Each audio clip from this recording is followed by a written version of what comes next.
All right. Um, so we are at Psalm 94, the Psalm for Wednesday. Everybody has it in front of them? Great. All right. Like I said in my email, I think it is another one that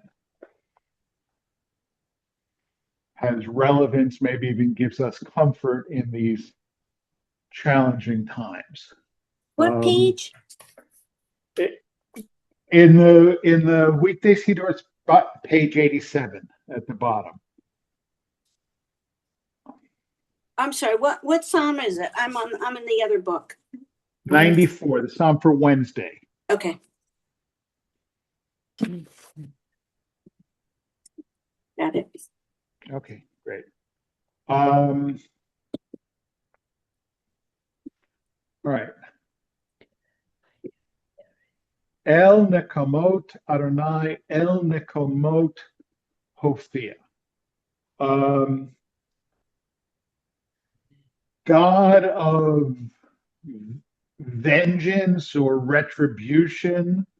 Um, Adonai, God of retribution, appear.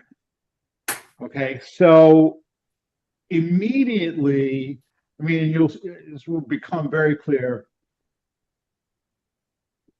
Thematically, this is very similar to Psalm 82, the Psalm for Tuesday, right? The main difference that I see is that the Psalm from Tuesday is really from the perspective of God, right? God is talking to the wicked, whether you think they are human judges and rulers, whether you think they are pagan gods who are revealed as false gods. But the speaker, well, I mean, there's a narrator, there's an omniscient narrator, right? But then the speaker is actually God, right? Here, the speaker is the psalmist. Okay, it's not attributed to anybody. So we don't know. Is it David? Is it Asaph? Is it the sons of Korah? It doesn't say. It's not attributed to anybody in particular, but it's a human perspective speaking to God. Um, it's not God himself as the speaker. Okay, but so the speaker is calling on God, God, the God of retribution, to appear. Okay, Hinase shofet haaretz hashev gmul al geim. Um, Arise, judge of the world. Hashev gmul al geim. Return their just deserts upon the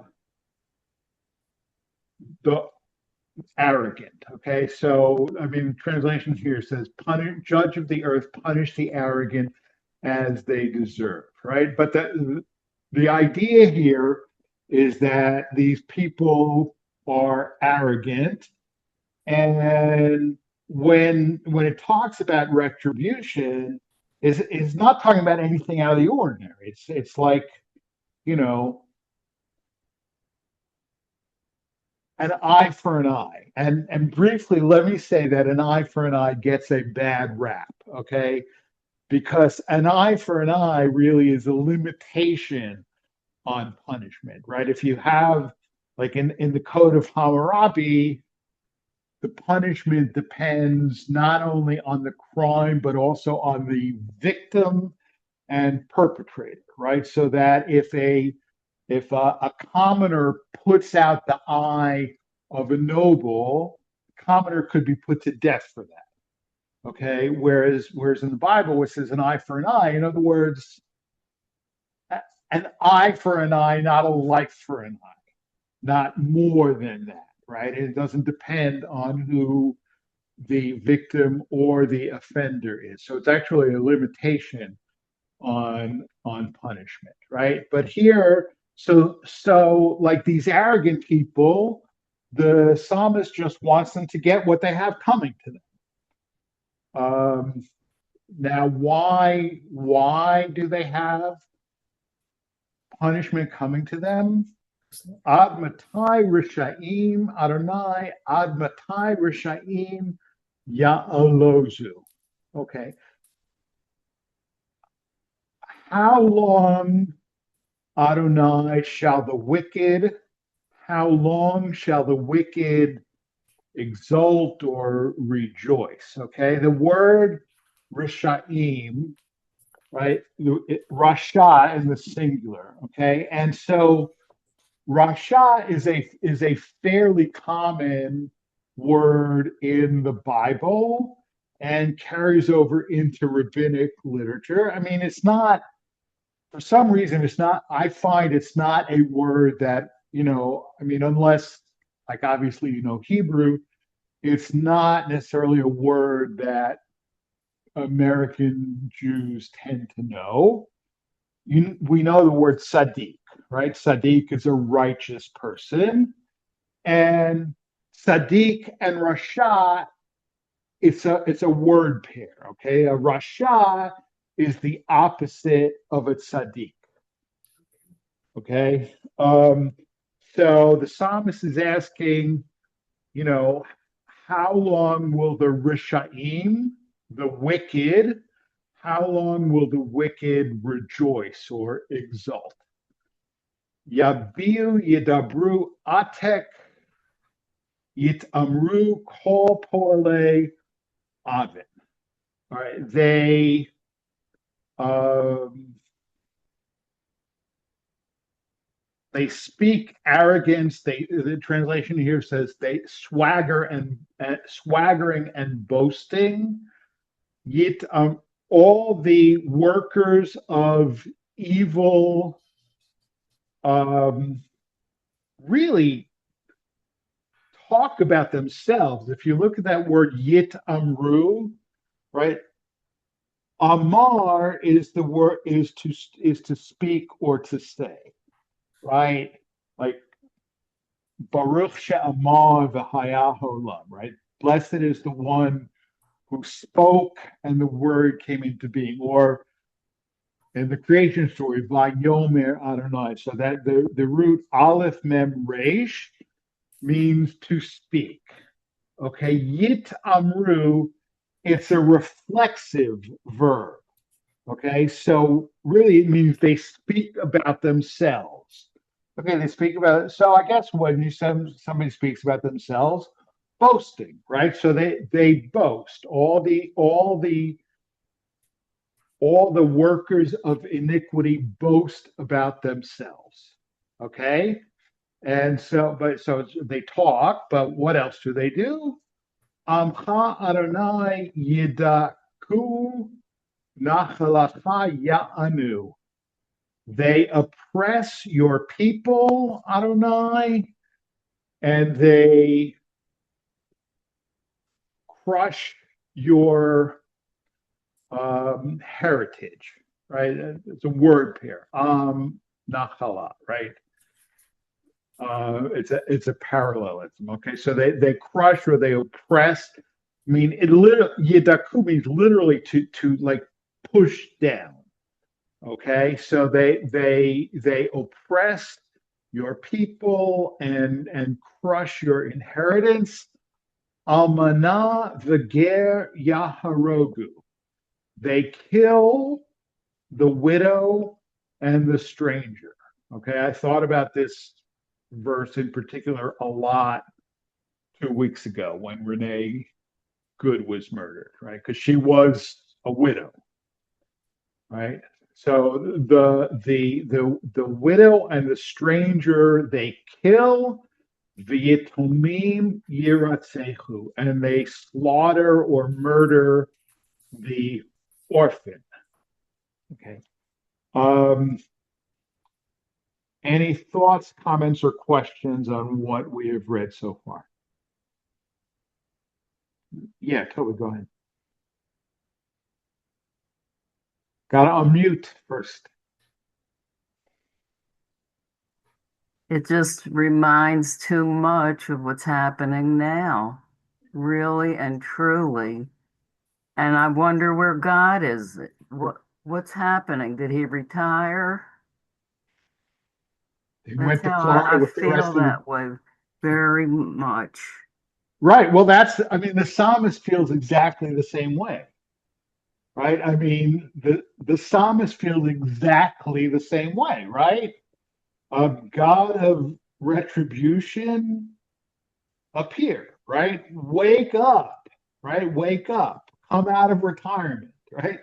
Um, and you're right because it's not what's to me what's striking about the description of the wicked is not only that they do wicked things, but they rejoice and they swagger and they're boastful, right? And that is exactly what's going on, right? I mean, when you look at this guy Greg Bovino, right?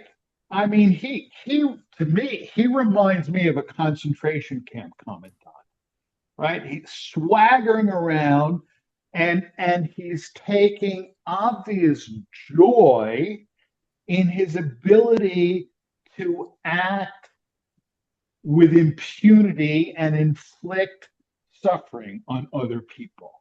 Okay, he must have had a hell of a time in high school because I can't imagine, what makes a person like like that. So it's and it's the boasting, right? Yit amru, right? I mean, one person in particular comes to mind with that verb, right? Yit amru, speak about themselves, speak, because that's what it really means, right? I mean, some Hebrew, so right. Amar, right? It's a reflective of the root amar. They speak about themselves. So it's not like they don't even pretend what they're doing, right? They post about it on social media. So it's exactly, yeah, but your question is the psalmist's question too. I mean, um, yeah. And the thing that I always think about is I always think about how it took God 400 years to help the Egyptian slave, the Jews in Egypt. And I think, I mean, how could they not lose hope? 400 years. Why did he wait so long? He or she. Well, I mean, right. The Sfas Emes says that it is, in a way, what you said about losing hope. In other words, that it wasn't until the generation of the Exodus started to complain, which meant that they had a sense that something could be different. Okay, and um, right. I mean, it's an old joke, right? But there's a lot of truth in it. Okay, all these light bulb jokes, right? Well, how many psychologists does it take to change a light bulb?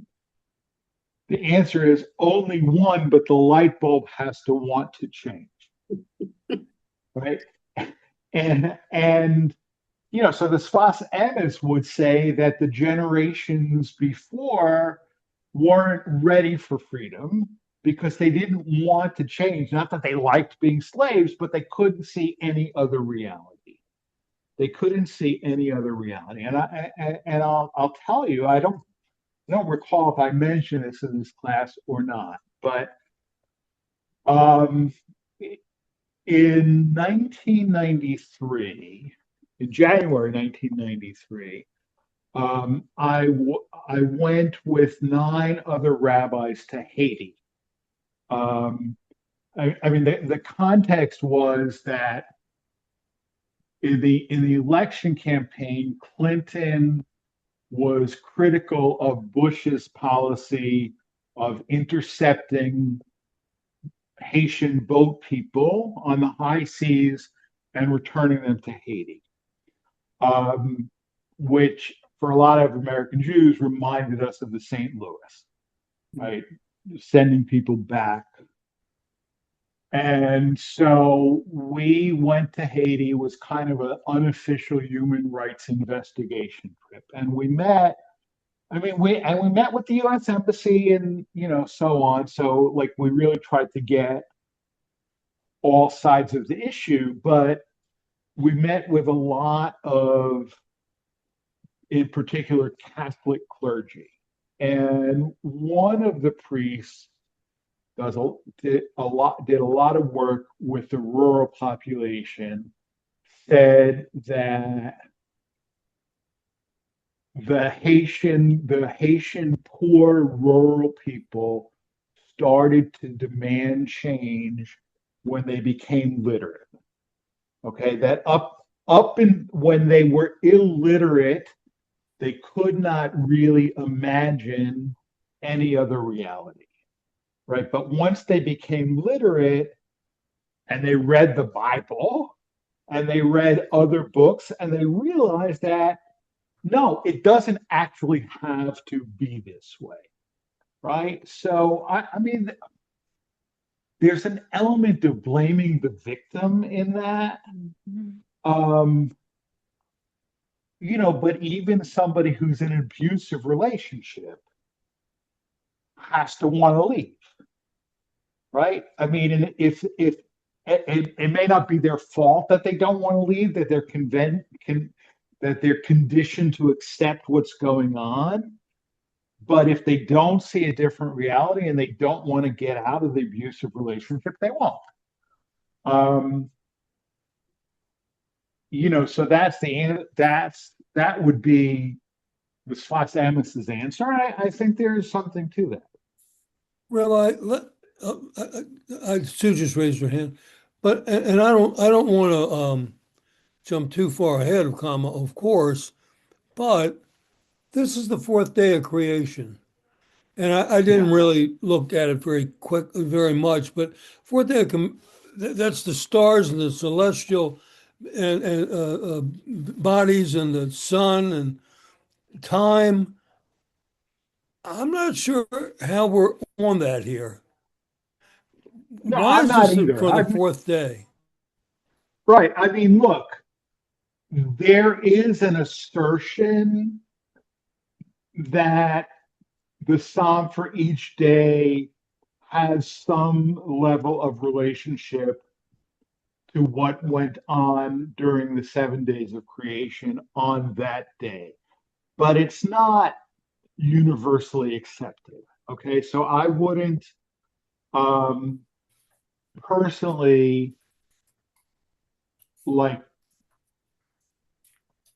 get too bogged down in trying to figure out the connection between the psalm and the day. I mean, there are other perspectives that say it's arbitrary or there is no relationship. So I wouldn't overthink that particular issue.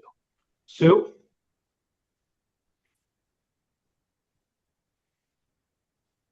Sorry.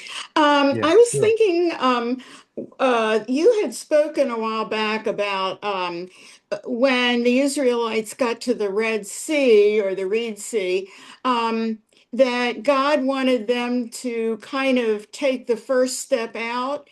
And, before he was going to do anything, he wanted to sort of see an act of faith of them. And so I'm wondering if the same principle wouldn't have applied during the Holocaust or today politically, where there's an issue of kind of the people have to take the first step in really wanting to change and come up with ideas of how to do that before a miracle is going to happen. But I think Yeah, the protests that you see all over the United States indicates. I mean, I think that's the action we're taking to show that we want change.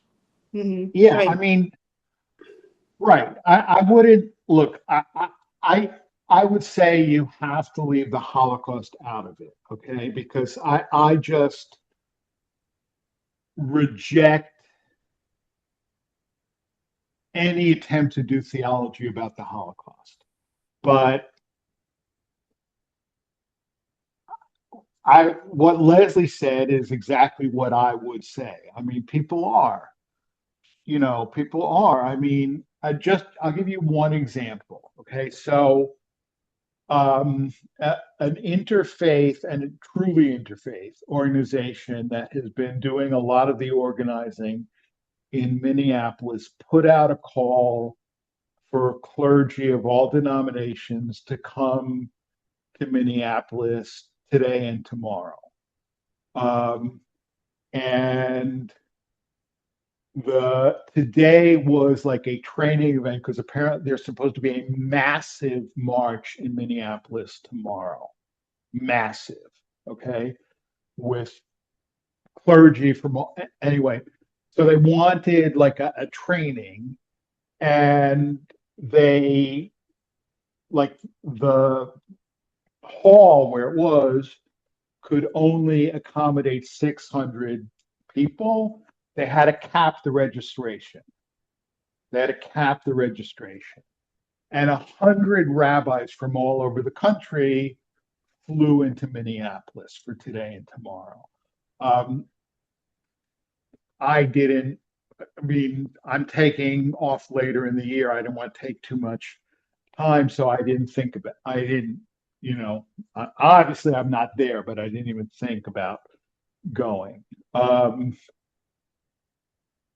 but 100 rabbis. I mean, that's a lot, and so people are doing stuff. People are doing stuff. I mean, um,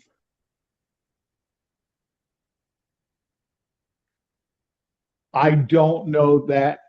I don't know how effective it will be in the short term. I do believe it will be effective in the long term. I mean, if you saw, new good, reliable polling came out this morning, I mean, most of the country thinks that it's going in the wrong direction. And most of the country, including many Republicans, think that ICE is out of control. I mean, I don't know if you saw, but I will link to it in my message tomorrow morning. Yesterday, a statement came out against the violence of ICE and Homeland Security that was signed by the rabbinic, cantorial, and congregational organizations of conservative reform and reconstructionist Judaism. Okay, all the organizations of all the three major non-Orthodox movements signed it, and I can personally tell you that that's a big deal. Okay, because the United Synagogue never signs on to anything. Okay. And so the fact that the United Synagogue signed on to that statement is really significant. Um, I can tell you also that in order to get them to sign on, there were a couple of places where it had to be softened, um, like by calling out policies and not calling out individuals. Um, which I think is appropriate anyway, because it's really, I mean, as much as I will in this class talk about individuals, right? It's not about individuals. It's about a policy. It's about policies. Um, but the fact that the United Synagogue signed on to this statement, they were the last ones to sign on and the toughest nut to crack, but they did sign on. Why didn't the Orthodox?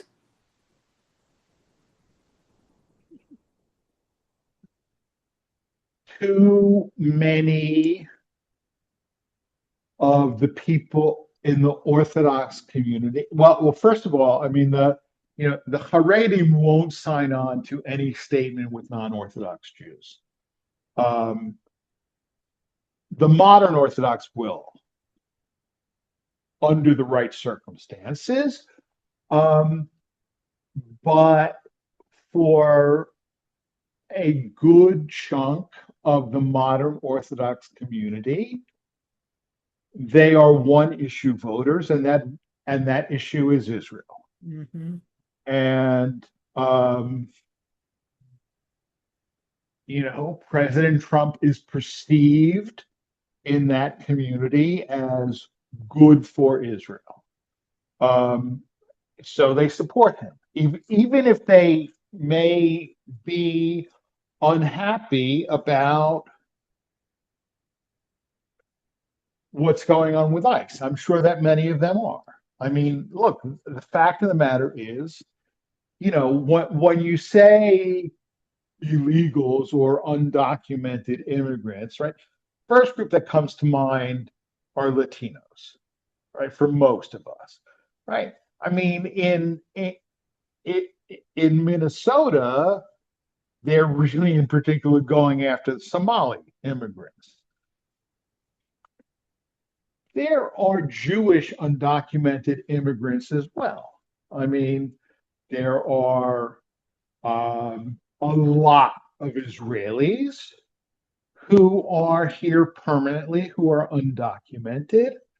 Others from other countries who I would say are kind of like what accidental undocumented. They come here for a while and decide to stay and don't go through the right procedures. But there are certainly there. I wouldn't be surprised if there are 50,000 undocumented Israeli immigrants in this country, maybe even more. There might be 50,000 in Queens alone. Um, you know, uh, so it's an issue, but for them, like Israel is first and foremost, and if you are pro-Israel, that's really all that matters. And so, there's no way that they would sign on and alienate their own constituency. All right, let's go on. All right, so now, right, the question that the psalmist really asks and answers is why are they doing all these things, right? Vayomru lo yireya.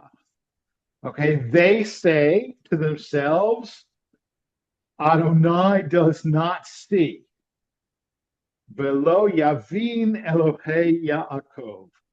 Right, the God of Jacob is not paying attention. Right, that's why they're doing it, because God doesn't see, and God is not paying attention. Right, so we can do whatever we want. Okay, binu boarim ba'am. All right, think clearly, you stupidest of peoples. Uchsilim matai taskilu. Fools, when will you get some wisdom? Right? That's what the psalmist is answering to their claim that God doesn't see, right? You fools, when will you gain some wisdom? Hanotea ozen halo yishma. Surely the one, I mean, literally, Shall the one who shaped the ear not hear? Right? I mean, God created ears, right? God will surely hear because God is God and not a terrier, right? A terrier has ears that are purely decorative. Um, but right, God formed the ear and he will hear. Im yotzer ayin halo yabit. Will the one who created the eye not see? Right?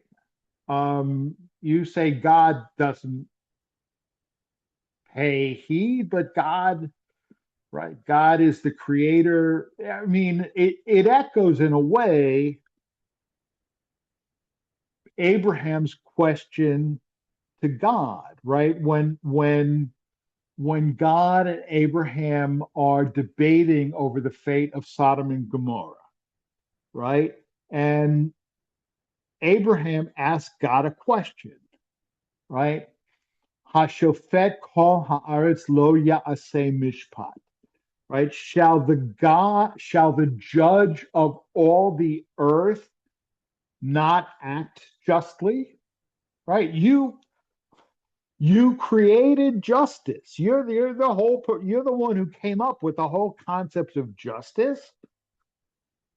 You need to act justly, right? And so here's that you created eyes and ears,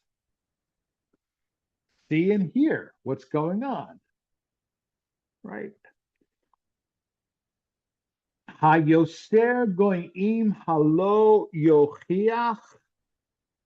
Shall the one who chastises shall the one who disciplines nations not chastise?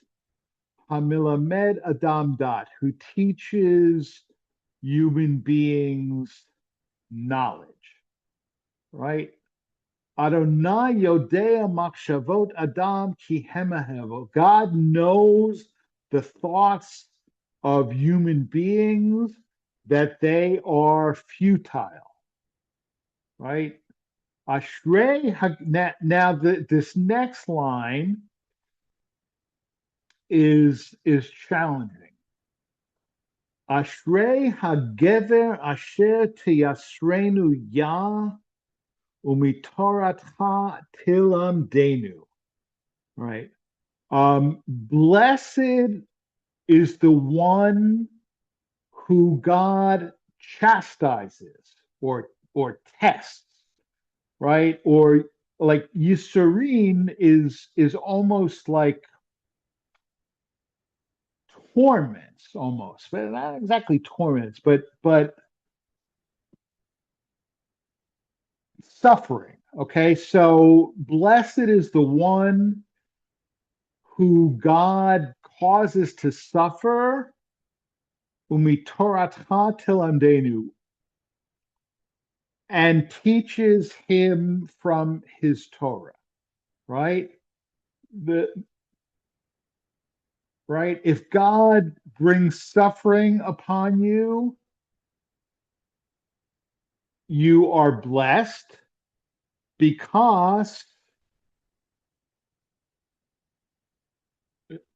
in that context you're learning Torah. Okay, so um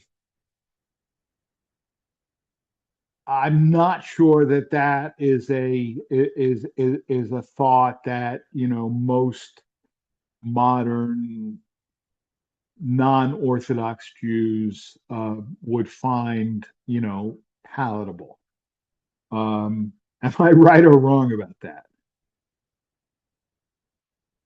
You're right. Yeah. Um,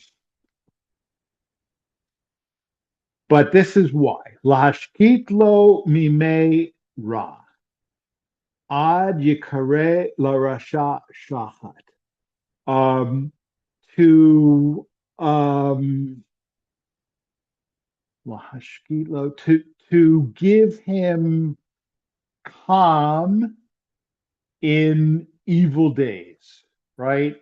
We like because we've gone through adversity, we are calm when evil befall us.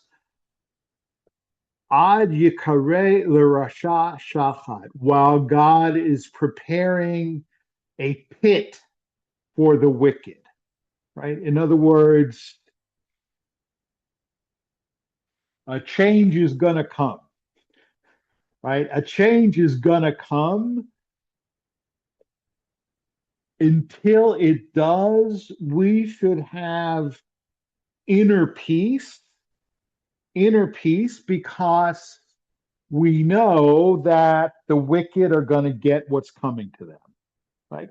And by the way, I absolutely believe that. I mean, you know, who of us growing up would ever imagine that we would be speaking about the Soviet Union in the past tense, right? I mean, I'm not saying there's not certain continuity between Putin's government and the Soviet governments before him, right? But we speak about the Soviet Union in the past. I mean, I remember, when like people were talking about the Berlin Wall falling off. It never happened. And then it happened, right? I mean, more countries, I mean, we're going in the opposite direction, but more countries are democracies than ever before. Um, I mean, and economists are starting to talk about the untenableness of an economy where the gap between the rich and the poor is growing, growing, growing, growing, growing, growing. Um, and look, I think Marx was wrong in the sense that the revolution of the proletariat is not inevitable. Um, and for whatever reason, um, certain people have managed so far to convince many of the people who are falling further and further and further behind that it's the fault of other people who are also falling further and further and further behind, rather than the fault of the people who are creating and maintaining this situation. But will that last forever? Um, I think it's unlikely. Um, it's not impossible, but I think it's unlikely, right? So um, God is preparing a pit for the wicked. Um, it just takes time, and until it happens, we should have inner peace. Right now, inner peace is not the same as pacifism, okay? Because um, part of our task is to be the pit diggers, if you will, to um, help out with the situation, right? And that it's a balancing act, right? It's a balancing act between like spiritual calm and nevertheless physical action. I'm actually like, this is a chunk of my sermon for Saturday morning. So maybe I,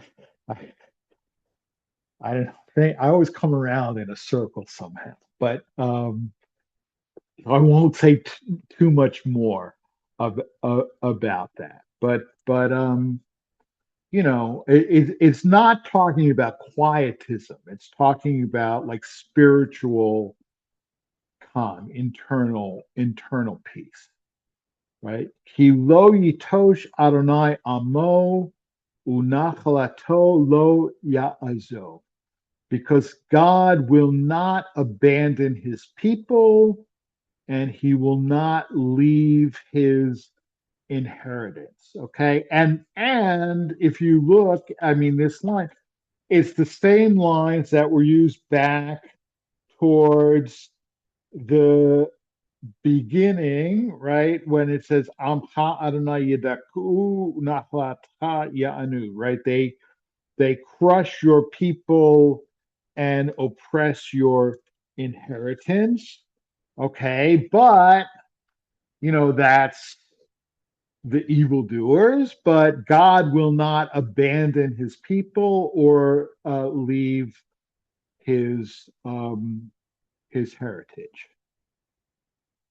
Ki ad sedek yeshuv mishpat ba'acharav kol yishrei lev. Okay, because justice will return to righteousness, right? In other words, like the judges or the legislatures will once again act righteously, and after that, all the upright in heart. Okay. So I mean, here it's really talking about, and I saw a different translation which makes it even more clear, right? That the wicked, I mean, it's striking that the wicked are doing wicked by means of law, right? I mean, and you know, we must never forget. Look, I advocate following the law, right? But just because something is legal doesn't mean it's moral. And things that are moral can also be illegal, right? And there comes a time, there comes a time that um, you have to break the law. You have to break the law either because the law, either symbolically act of civil disobedience, um, or because the law is telling you to do something that is morally wrong. I mean, I mean, is it impossible to imagine Congress passing a law that, anybody who knows the whereabouts of an undocumented person and doesn't turn them into ICE is guilty of a misdemeanor? I mean, yeah, it won't pass Congress, and the reason it won't pass Congress is the filibuster. If not for the filibuster, that law would pass tomorrow. There's no question about it. Would that mean that that's what we should do if we knew people who were undocumented and where they were? No, of course not, right? I mean, you know, the people who turned in Anne Frank were following the law, right? The people who hid her were breaking the law, right? That is, so it is possible to do evil by means of the law, and that's what the wicked are doing in this psalm. Okay. Well, Mia I think when kumli. they're talking about the wicked, yeah, you might be talking about avaricious people and people that are, sadists or whatever. But I think that the sense of this, or the wicked are people that don't follow the teachings of the Torah. Right. They and that is what needs to be addressed. You're talking about how do you resolve things in the political sphere and in the public arena, and there is a pendulum. I mean, I expect, and I expect I won't see it, but it's somebody will be seeing corruption trials and so forth for what For we have sure. now. But it's the pendulum, and it's the Bob Dylan line. The winner, the loser now is later to win, and it's right out of Ecclesiastes, and there is that. But this gets complicated, except for the fact that I think the wicked, they're saying, look, you ought to try to come back to our principles enunciated in the Torah, because that will make you a happier person and a more decent person, and it's better for everybody else. To say much more than that, you're saying, well, the Almighty is a puppet master, and that gets into the whole free will issue, and I suspect that's not going to work. Right. I mean, no, I for sure agree with you about the pendulum. Right. I mean, the pendulum in this country has never swung quite so far in one particular direction, Right. but it is a pendulum, and you're absolutely. I mean, I believe with perfect faith that we will see American Nuremberg trials. Um, and I expect, I mean, I hope it will be in your lifetime. I expect that it will be in mine. Um, so yes. In terms of, a puppet master and so on and so forth, and free will, I mean, and I think, Alan, as a lawyer, you'll find this really interesting. Okay. So I'm going a little far afield, but that's all right. Um, there is a law, and it's really based on the statement of the Torah, um, that a man who divorces his wife can only do so of his own free will. Okay, if it is a coerced get, right? The get is a Jewish divorce. If it's a coerced get, it's invalid. Okay, and that is, by the way, the internal Jewish argument against the get laws that a lot of states now have, right? That if you